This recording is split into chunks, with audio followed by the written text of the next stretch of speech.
بسم اللہ الرحمن الرحیم۔ السلام علیکم ناظرین اکرامی، 27 اپریل 1909 تاریخ کا وہ دن جب سلطنت عثمانیہ کے عظیم سلطان عبدالحمید کو پایہ تخت کے محل سے بے دخل کرنے کی تیاریاں کی جا رہی تھی۔ یہ کوئی عام سلطان نہ تھے، بلکہ اس وقت کے عالم اسلام سمیت دنیا بھر کے طاقتور خلیفاؤں میں سے تھے۔ یہ سلطنت عثمانیہ کے وہ آخری سلطان تھے جنہیں اس وقت کی عوام کی مکمل حمایت حاصل تھی۔ اس کے باوجود بھی سلطان عبدالحمید کے زندگی کے آخری سال انتہائی دکھ درد اور تکالیف میں گزرے۔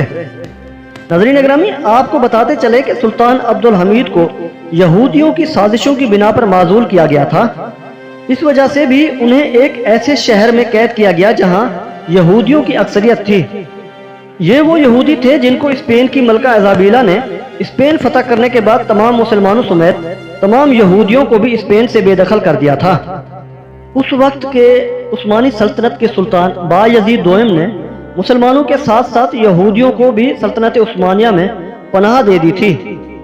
ان پناہ گزین یہودیوں نے عثمانی سلطنت کے شہر سالونیکا میں رہائش اختیار کی اور یہیں ان کی نسل پروان چڑھی۔ لیکن یہ بات کسی کے وہن و گمان میں بھی نہ ہوگی کہ اس مشکل دور میں جن بے آسرا یہودیوں پر رحم کھا کر ان کو اس ملک میں پناہ دی گئی تھی، وہی یہودی عظیم سلطنت عثمانیہ کے لیے سب سے بڑا خطرہ ثابت ہوں گے۔ بعد ازاں اسی شہر سالونیکا کے یہودی سلطنت عثمانیہ کے خلاف ہونے والی سازشوں کا حصہ بنے رہے۔ سلطان عبدالحمید ثانی کو بھی معزول بنا کر اسی شہر میں رکھا گیا۔ سلطان کو جس گھر میں رکھا گیا وہ صرف نام کا گھر تھا، جبکہ حقیقت میں یہ قید خانے سے بھی بدتر تھا، جہاں پر اس عظیم معزول سلطان کو نہ ہی کوئی بستر میسر تھا اور نہ ہی کوئی کرسی۔ اس گھر میں نہ تو کوئی پانی کا انتظام تک نہ تھا اور نہ ہی سردی سے بچنے کا کوئی انتظام تھا۔ سلطان عبدالحمید اپنی اور اپنے اہل خانہ کی 2 وقت کی روٹی کے لیے لکڑی کا کام کرتے تھے۔ یہاں پر موجود پہرے داروں کا رویہ سلطان اور ان کے اہل خانہ کے ساتھ انتہائی تضحیک آمیز تھا۔ ناظرین اکرامی، 3 سال بعد یعنی 1912 کو یہ شہر عثمانی سلطنت سے کٹ کر یونان کے قبضے میں چلا گیا۔ چنانچہ عبدالحمید ثانی اور ان کے اہل خانوں کو دوبارہ استنبول شہر منتقل کر دیا گیا، جہاں پر وہ اپنی موت تک دریا فاسفورس کے کنارے پر واقع بیلرے محل میں قید رہے۔ یہاں پر بھی سلطان اور ان کے اہل خانہ پر زندگی تنگ کر دی گئی تھی۔ سلطان عبدالحمید کی بیٹی عائشہ نے اپنی کتاب میں لکھا کہ ہم وہ لوگ ہیں جن کا کوئی وطن نہیں۔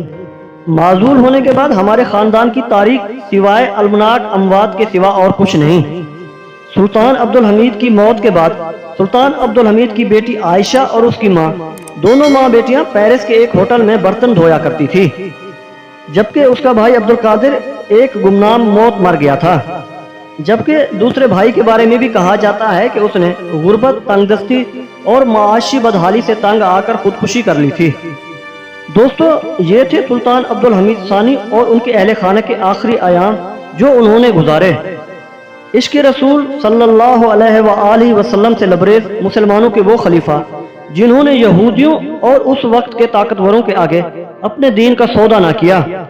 ناظرین اکرامی، سلطان عبدالحمید کے آخری ایام اس قدر دکھ اور تکلیف میں کیوں گزرے، تو اس کا جواب آپ کو سلطان عبدالحمید کے ہاتھوں سے لکھا ہوا وہ خط دے گا جو انہوں نے اپنی جلاوطنی سے قبل اپنے روحانی پیشوا شیخ آفندی کو لکھا تھا۔